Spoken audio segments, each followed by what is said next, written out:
खासदार संजय राऊत बोलतायत, थेट जाऊयात. संदर्भात काय निर्णय घ्यायचा आहे तो आम्ही ठरवू. आम्हाला असं वाटतं की महाविकास आघाडीचा जो पाया आम्ही सगळ्यांनी रचलेला आहे तो टिकला पाहिजे आणि ती जबाबदारी सगळ्यांची आहे आणि सगळे कसोशीने प्रयत्न करतायत. आम्ही सगळे एकत्र असल्यामुळेच महाराष्ट्रात संविधान बचावचं जी मूव्हमेंट आहे ती आम्ही यशस्वी करू शकलो आणि नरेंद्र मोदींना महाराष्ट्रात आम्ही पराभव करू शकलो.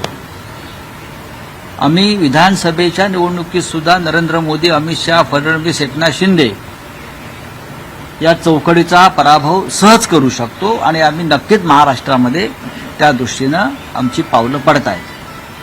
कोणी काही म्हणू द्यात, या राज्यामध्ये सत्ता परिवर्तन होणार हे नक्की. काल आम्ही आमची बैठक सुरू असताना आणखीन एका विषयाला महत्वाचा हात घातला, तो म्हणजे भारतीय जनता पक्षाला निवडणुका जिंकता याव्या. भारतीय जनता पक्ष पराभवाच्या खाईत आहे. भारतीय जनता पक्ष डुबतो आहे. भारतीय जनता पक्षाच्या विरोधात जनता गेली आहे, मतदार गेला. त्याच्यामुळे निवडणूक आयोगाला हाताशी धरून भारतीय जनता पक्ष मतदार याद्यामध्ये घोटाळे करायला लागले.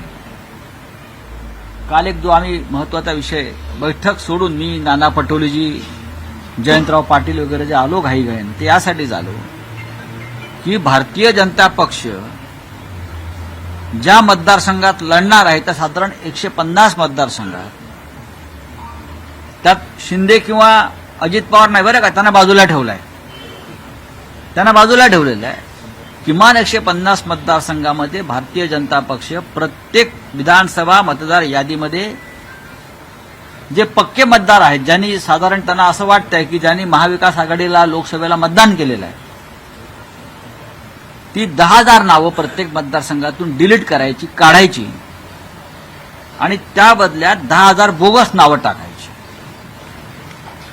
खोटे आधार कार्ड्स, खोटे ओळखपत्र या माध्यमातून 10,000 प्रत्येक मतदारसंघामध्ये फक्त भारतीय जनता पक्ष निवडणुका लढणार आहे अशा 150 मतदारसंघ. त्याच्यामध्ये शिंदे गट जिथे लढणार आहे तिथे नाही किंवा अजित पवारांना जे मतदारसंघ सुटणार आहे तिथे नाही. हा घोटाळा जो आहे हा लोकशाहीतला सगळ्यात मोठा घोटाळा मतदार यादीतून होतो आहे. हरण्याच्या भीतीनं निवडणूक आयोग भारतीय जनता पक्षाला अशा प्रकारे मदत करत असेल तर मला वाटतं या देशातल्या लोकशाहीची हत्या झालेली आहे. या देशात लोकशाही राहिलेली नाही. निवडणूक आयोग हा गृहमंत्रालयाच्या अखत्यारीत येतो. म्हणजे अमित शहा हे या घोटाळ्याचे सूत्रधार आहेत. महाराष्ट्रातल्या बीजेपीचे 4 प्रमुख नेते या सगळ्या भ्रष्ट यंत्रणेचे, घोटाळा मतदार यादीच्या यंत्रणेचे प्रमुख आहेत. त्याच्यामधली एक व्यक्तीला आत्ताच राज्यपाल नियुक्त आमदार केलेला आहे. तो या सगळ्याचा सूत्रधार आहे.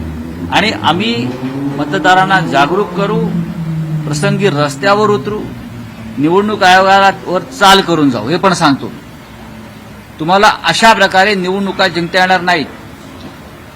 तुम्ही मर्द असाल तर लोकशाही मार्गाने आमच्या समोर उभे राहणे, निवडणुका लढा आणि जिंकून दाखवा. हरियाणामध्येही तेच केलेलं आहे, झारखंडलाही तेच करायला जात आहेत आणि महाराष्ट्रात सुद्धा ते करत आहेत. आम्ही जागतिक स्तरावरती हा प्रश्न उचलू की लोकशाहीची कशी हत्या या मोदींच्या देशात चालली.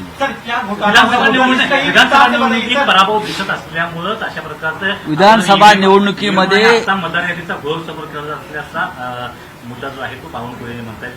बावनकुळे हे या घोटाळ्याचे एक प्रमुख सूत्रधार आहेत.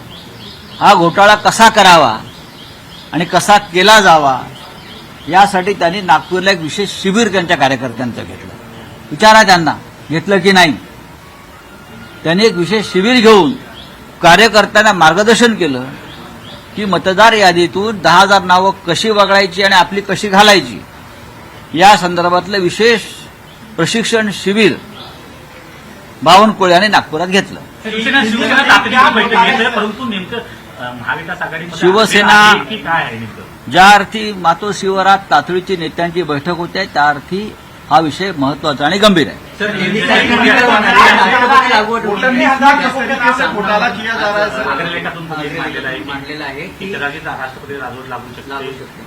23 तारीखला निकाल 48 तासामध्ये नवीन सरकार. हे सरकार महाराष्ट्रामधलं म्हणजे नवीन सरकार येऊ नये महाविकास आघाडीचं, यासाठी त्यांनी निवडणूक आयोगाला हाताशी धरून मी जे म्हणतोय पुढली तयारी केली. 20 तारखेला मतदान आहे, 23 तारखेला निकाल आहे आणि 26 तारखेपर्यंत सरकार स्थापन करायचे आहे. एवढा कमी वेळ दिला जात नाही. खरं म्हणजे आपण आतापर्यंत इतिहास पाहिला असेल, महाविकास आघाडी निवडणुका लढते आणि जिंकणार आहे. 23ला जर मतमोजणी आहे तर निकाल पूर्ण लागेपर्यंत 24 तारीख उजाडणार आहे. महाराष्ट्राच्या कानाकोपऱ्यातून जिंकलेले आमदार इथे येतील. त्यांना अजून एक दिवस लागेल. महाराष्ट्र फार दुर्गम आहे. 26 तारखेला म्हणजे बैठका घेणं, विधिमंडळ पक्षाचे नेते निवडणं, राज्यपालांकडे दावा करणं, यासाठी किमान वेळ लागतो, तो दिलेला नाही. 26 तारखेपर्यंत सरकार हे बनवू शकले नाहीत, म्हणून राष्ट्रपती राजवट पुढे 6 महिने लावा, हे यांचं फार मोठं कारस्थान अमित शहांचं आहे. कोणत्याही परिस्थितीमध्ये महाराष्ट्रात स्वाभिमानी लोकांचं सरकार बनू द्यायचं नाही आणि हे राज्य महाराष्ट्राच्या शत्रूंच्याच हातात राहावं. सुरत, अहमदाबाद आणि गुवाहाटीला ज्यांनी कांड केली सगळी, त्यांच्या हातात राज्य राहावं, यासाठी राष्ट्रपती राजवट लगेच लावायची 26 तारखे. म्हणून फक्त 2 दिवसाचा कालावधी सरकार बनवायला दिलेला आहे. लोकशाहीच्या इतिहासामध्ये अशा प्रकारचा घाणेरडा प्रकार कधी झाला नाही जो अमित शहा करतात. कारण ते महाराष्ट्राचे नंबर 1 शत्रू आहेत आणि बाकी एकनाथ शिंदे, फडणवीस, अजित पवार हे त्या महाराष्ट्राच्या दुश्मनांचे हस्तक आहेत, मांडलिक आहेत.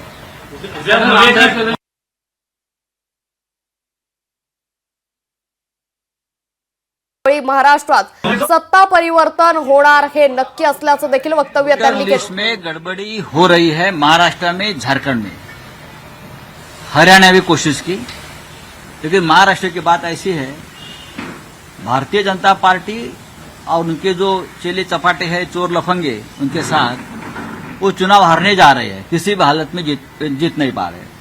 लोकसभा में ये लोग हार गए हैं, हमने हराया उनको, बहुत कोशिश की, लेकिन विधानसभा में ये लोग हार रहे हैं. तो क्या कर रहे हैं अभी मालूम है आपको? जो वोटर लिस्ट है उसमें गड़बड़ और घोटाले कर रहे हैं. चुनाव आयोग को से हाथ मिलाकर चुनाव आयोग उनको मदद कर रहा है. हर विधानसभा क्षेत्र में जहां बीजेपी लड़ने जा रही है, लगभग 150 विधानसभा क्षेत्र है जहां बीजेपी लड़ेगी, वहां वो ढूंढ रहे हैं ऐसे वोटर्स को जिसने लोकसभा में महाविकास आघाड़ी को वोटिंग किया है, मतदान किया है.